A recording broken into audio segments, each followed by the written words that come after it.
মঙ্গলবার সামাজিক যোগাযোগ মাধ্যমে একটি কার্ড ভাইরাল হয়। সেখানে বাংলাদেশ ইসলামী ছাত্র শিবির সংবলিত প্যাডে একটি তালিকা প্রকাশিত হয়। সেই তালিকাটি বাংলাদেশ ইসলামী ছাত্র শিবিরের কেন্দ্রীয় কার্যনির্বাহী সংসদ মহিলা কমিটির, এমনটিই বোঝানো হয়েছে। আর সে তালিকাতেই দেখা যাচ্ছে পূজা চেরির নাম। আইন ও মানবাধিকার বিষয়ক সম্পাদকের জায়গায় লেখা রয়েছে পূজা চেরি। বিষয়টি নিয়ে সামাজিক যোগাযোগ মাধ্যমে আলোচনা শুরু হয়। একাধিক সূত্রে খবর নিয়ে জানা গেছে, ছড়িয়ে পড়া প্যাড এবং তালিকা ভুয়া, এমন কোনো তালিকাই করা হয়নি।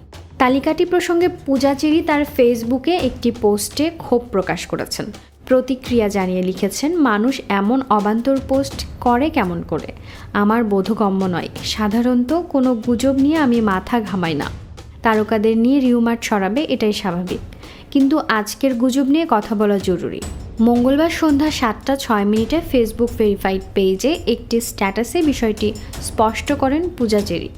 মানুষের একটা কৌতূহল থাকে মিডিয়া পার্সন বা তারকাদের নিয়ে, কিন্তু আজকে যে বা যারা এই রিউমার্সটা ছড়িয়েছেন, এটা নিয়ে আসলে কিছু একটা বলা উচিত।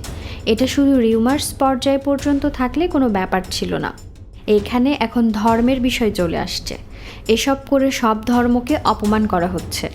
এমন কোনো রিউমার্স করা আসলে উচিত না, যে রিউমার্স জাতি, বর্ণ, ধর্ম সকল কিছুর উপর প্রভাব ফেলে। সবশেষে এই নায়িকা লিখেছেন, আমি একজন অভিনয় শিল্পী, বাংলা চলচ্চিত্রকে ভালোবাসি, এটাই আমার প্রফেশনের জায়গা। আমি সবসময় এই প্রফেশনকেই রেসপেক্ট করি এবং উপভোগ করি। এই প্রফেশনের বাইরে আমি কোনো রাজনৈতিক প্রফেশনের সঙ্গে যুক্ত নই।